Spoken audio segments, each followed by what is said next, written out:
Llegamos entonces a Josué capítulo 19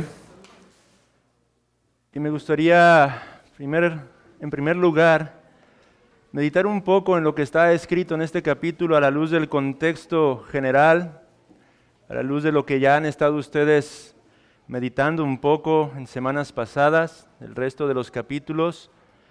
En segundo lugar, haríamos una pequeña aplicación, una breve aplicación. Y en tercer lugar, seríamos dirigidos una vez más a contemplar a Cristo. ¿Cómo es que este capítulo 19 nos lleva a contemplar a Cristo, hermanos? En primer lugar, meditemos entonces un poco en el contexto de lo que se nos está revelando en este capítulo, algo extenso que nos da una gran cantidad de nombres extraños, ciudades y más ciudades, cada una de las tribus recibiendo en posesión la heredad prometida. Algunos comentaristas han llamado al libro de Josué el libro de la tierra. Y nosotros a estas alturas ya sabemos que la trama de este libro es la conquista de la tierra prometida. Cómo es que Josué sucede a Moisés y él es el que se encarga de conquistar la tierra de Canaán. Dios, usando a Josué, lleva al pueblo de Israel a la posesión de la tierra prometida. De hecho, en Deuteronomio 11:24 recordamos cómo es que Moisés recibe las palabras de Dios cuando Dios le anuncia y le dice: todo lo que pisare la planta de vuestro pie, yo os daré, yo os lo daré. Esas mismas palabras se las repitió a Josué en el primer capítulo. Todo lugar que pisare la planta de vuestro pie, yo os la daré. Y esto es lo que estamos viendo en este libro de Josué, hermanos. Dios está entregando la tierra prometida al pueblo de Israel. Y es a partir del capítulo número 13 que esto comienza a hacerse una realidad. Los primeros capítulos 1 al 12 hay guerras, hay batallas, hay luchas. El pueblo tiene que conquistar a fuerza de la guerra esas tierras que Dios le ha ofrecido como promesa. Y es a partir del capítulo número 13 que empieza la repartición de esta tierra. Todavía quedaba aún mucho por conquistar y sin embargo el pueblo de Israel ya se encontraba allí. Recordamos cómo es que la tribu de Rubén, la tribu de Gad y media tribu, la mitad de la tribu de Manasés, ya habían recibido su heredad antes de entrar a la tierra de Canaán, del otro lado del río Jordán, en la parte oriental del río Jordán.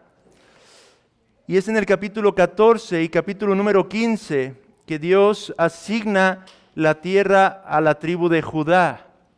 Posteriormente en el capítulo 16 se nos enseña cómo es que es a Efraín, a la tribu de Efraín, a la que se le asigna su tierra. Y en el capítulo número 17, finalmente, la otra media tribu de Manasés recibe la porción que le correspondía. Pero cuando llegamos al capítulo 18, mi hermano Hiram ya meditó esto con ustedes la semana pasada, se nos dice que aún había 7 tribus sin posesión. 7 de las 12 tribus aún no tenían la posesión de la tierra prometida. ¿Por qué es que ocurre esto? ¿Acaso porque Dios no se las había dado? Por negligencia de parte del pueblo de Israel. Esa es la respuesta. Los israelitas estaban siendo negligentes. Josué ya los había introducido a la tierra prometida, ahora ellos tenían que llevar a cabo la conquista y la asignación, la toma de cada una de sus posesiones. Y en el capítulo número 18, vemos entonces que se asigna la posesión a la tierra de Benjamín. Josué envía o manda que se envíen 3 hombres de cada una de estas 7 tribus a reconocer el resto de la tierra que aún no ha sido entregada a ninguna otra tribu y que entonces tomen cuenta de las diferentes ciudades que hay allí para hacer el reparto delante de Dios, para echar suertes y que Dios asigne a cada una de estas tribus la porción que le corresponde de tierra para habitar en la Canaán. Y eso es lo que se ve en el capítulo número 18. Y en este capítulo número 19, entonces, ¿qué es lo que tenemos? La asignación de la tierra a las 6 tribus faltantes. Eso es lo que se nos describe. Por eso una gran cantidad de nombres de ciudades, de tribus, una y otra vez. Vamos a hacerlo un poco más sencillo. Dice versículos 1 al 9, encontramos ahí la posesión o la adjudicación de la tribu de Simeón. Esos versículos nos hablan de lo que le corresponde a la tribu de Simeón. Versículos 10 al 16 se nos habla de la heredad de la tribu de Zabulón. Versículos 17 al 23 de lo que acabamos de leer nos menciona la asignación a la tribu de Isaacar. Versículos 24 al 31, lo correspondiente a la tribu de Aser. Versículos 32 al 39 nos habla de la heredad de la tribu de Neftalí. Y finalmente, versículos 40 al 48, se nos menciona lo que le correspondería, las ciudades que le corresponderían como heredad a la tribu de Dan. Esto es lo que está ocurriendo en este capítulo, hermanos. ¿Y qué aplicación me gustaría hacer el día de hoy? Me gustaría tomar un poco del capítulo 18 para traer una vez más una aplicación a nuestras vidas como iglesia, hermanos. Porque a la luz de todo lo que he estado comentando, entonces tenemos cómo es que finalmente Dios, siendo fiel a su palabra, a su pacto, a sus promesas, está haciendo que el pueblo de Israel ingrese a la tierra prometida, adquiera la tierra que Dios se había comprometido a darles. Sin embargo, el pueblo de Israel estaba siendo negligente en cuanto a su responsabilidad. Ya se ha mencionado mucho en los capítulos anteriores. Capítulo 15, versículo 63, por ejemplo, se nos dice de la tribu de Judá que dejaron que los jebuseos siguieran habitando en Jerusalén y no pudieron arrojarlos. Dios había mandado al pueblo de Israel a expulsar a todas estas naciones paganas, a todas estas tribus cuyos rituales eran sumamente perversos. Sin embargo, Israel estaba siendo negligente en cuanto a la labor que Dios le había asignado que llevara a cabo. Dios había prometido su presencia en medio del pueblo de Israel y por medio de su presencia conquistarían y tenían la victoria asegurada. Y sin embargo, el pueblo de Israel comenzaba a ser negligente en cuanto a esta labor. Capítulo 16, versículo 10, una vez más se nos dice, pero no arrojaron al cananeo que habitaba en Geser, antes quedó el cananeo en medio de Efraín hasta hoy y fue tributario. Después en el capítulo 17, versículos 12 y 13, una vez más, la misma historia, mas los hijos de Manasés no pudieron arrojar a los de aquellas ciudades y el cananeo persistió en habitar en aquella tierra. Y en el capítulo 18 encontramos que las otras 7 tribus ni siquiera se habían atrevido a tomar la posesión de las tierras que se les tendría que dar como heredad. En todo esto, hermanos, vemos una aplicación para nuestras vidas como iglesia. Josué, hemos dicho una y otra vez, es un tipo de nuestro Señor Jesucristo. Y como Josué, Cristo ya ha vencido. Pero nuestro Salvador lo ha hecho hasta ahora con más decisión, venciendo el pecado y la misma muerte.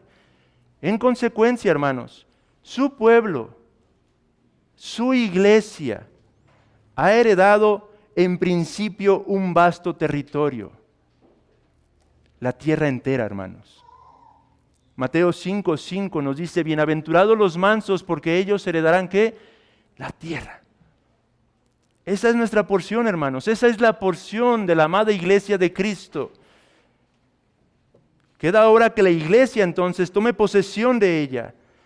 A diferencia del antiguo Israel, no lo hacemos ya con la espada, sino por medio de ¿qué, hermanos? El Evangelio. El Evangelio. A la luz de todo esto que he estado mencionando, hermanos, somos una vez más exhortados a poseer la tierra que Cristo ya ha conquistado por medio del Evangelio, hermanos. Somos llamados a proclamar las buenas nuevas en un mundo que se encuentra en un estado caído. Y precisamente hoy en la mañana, llevando a cabo mi lectura y mi meditación, me tocaba Romanos capítulo 9 y al leer este capítulo vinculaba de una manera hermosa lo que estaba meditando en Josué capítulo 19 y en esta aplicación. ¿Por qué, hermanos? Porque Romanos capítulo número 9 nos recuerda el gran privilegio que usted y yo tenemos en este tiempo. Pablo el apóstol está hablando acerca de la realidad de que muchos judíos no alcanzaron lo que ellos buscaban. No alcanzaron la justicia que ellos buscaron porque la buscaron como una de obras y no por medio de la fe, como los gentiles la hemos alcanzado. Romanos capítulo 9 nos recuerda que somos abundantemente bendecidos, porque en otro tiempo usted y yo no éramos pueblo, pero ahora por gracia es que somos parte de este pueblo escogido. Y déjeme ir un poco a Romanos 9. en donde el apóstol Pablo dice: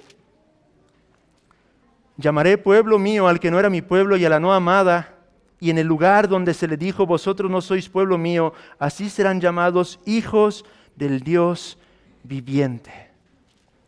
Eso es lo que es la iglesia, hermanos. Eso es lo que somos todos y cada uno de nosotros.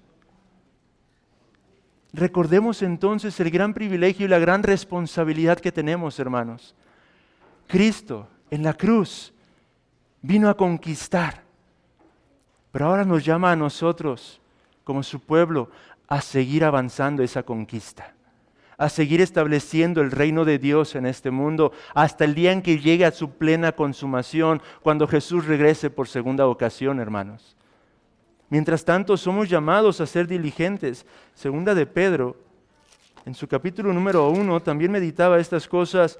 Nos exhorta en el versículo número 10, por lo cual, hermanos, tanto más procurad hacer firme vuestra vocación y elección, porque haciendo estas cosas no caeréis jamás, porque de esta manera os será otorgada amplia y generosa entrada en el reino eterno de nuestro Señor y Salvador Jesucristo. El apóstol Pedro estaba exhortando a los creyentes a hacer firme nuestra vocación, nuestra elección. Hermanos, hagamos firme ese llamado que Dios nos ha dado, esa elección que Dios ha hecho de cada uno de nosotros. Quizá han pasado ya varios años desde aquella ocasión en que por primera vez tú escuchaste las buenas nuevas y caíste de rodillas, reconociendo en Cristo al único y suficiente Salvador de tu alma. Pero hoy recordemos, hermanos, que tenemos un gran privilegio y que somos llamados a conducirnos con dignidad, haciendo firme esa elección, haciendo firme ese llamado, por medio de sacudir las entrañas del infierno mismo a través de la proclamación del Evangelio, hermanos. Nuestro poderoso Josué, Cristo, ya ha conquistado. Y es en Él en quien tenemos que poner nuestra mirada. No seamos negligentes, hermanos. Aprendamos de la situación de Israel a no ser negligentes. Mortifiquemos el pecado y sigamos avanzando el reino de Dios, no por espada, sino por la predicación del glorioso Evangelio, de las gloriosas buenas nuevas, de este mensaje que es poder de Dios para salvación a todo aquel que cree, tanto judíos como gentiles, hermanos. Pero decía que quiero concluir con una contemplación. ¿Cómo contemplamos a Cristo? Aparte de lo que he mencionado, hay otra forma en la que contemplamos a Cristo en este capítulo, hermanos. Porque después de que se nos habla de la asignación de la tierra a cada una de las 6 tribus que faltaban, versículo 49 y 50, se nos habla finalmente de la porción de Josué. Este anciano, este guerrillero, este hombre de Dios, después de haber hecho que cada una de las tribus de Israel, de haberse asegurado de que cada una de las tribus de Israel tuvieran la porción que les correspondía, entonces, y solo entonces, Él estuvo dispuesto a tomar su propia porción. Escuche lo que dice: y después que acabaron de repartir la tierra en heredad por sus territorios, dieron los hijos de Israel heredad a Josué, hijo de Nun, en medio de ellos. Según la palabra de Jehová, le dieron la ciudad que Él pidió, Timnat Sera, en el monte de Efraín. Y Él reedificó la ciudad y habitó en ella. ¿Cómo vemos a Cristo en estas palabras, hermanos? Una vez más, Josué es un hermoso tipo de nuestro Señor Jesucristo. Josué fue un hombre que se caracterizó por humildad y por fidelidad. Como Cristo nuestro Señor reflejó en todo momento y en todo tiempo humildad y fidelidad. Y es que, así como Josué, quien es el tipo, Cristo nuestro Señor es uno que jamás se agradó a sí mismo, sino que Él vino y habitó la tierra, no en la pompa, pero en pobreza. Vino para dar descanso al hombre, siendo que Él no tenía aún dónde recostar su propia cabeza, dice la palabra. Cristo Jesús, o Josué, nos revela algo acerca del carácter de Cristo, en que Cristo jamás buscó agradarse a sí mismo, sino que Él vino habitando en esta tierra, humillándose de tal manera, haciéndose pobre, estando dispuesto a asumir la miseria.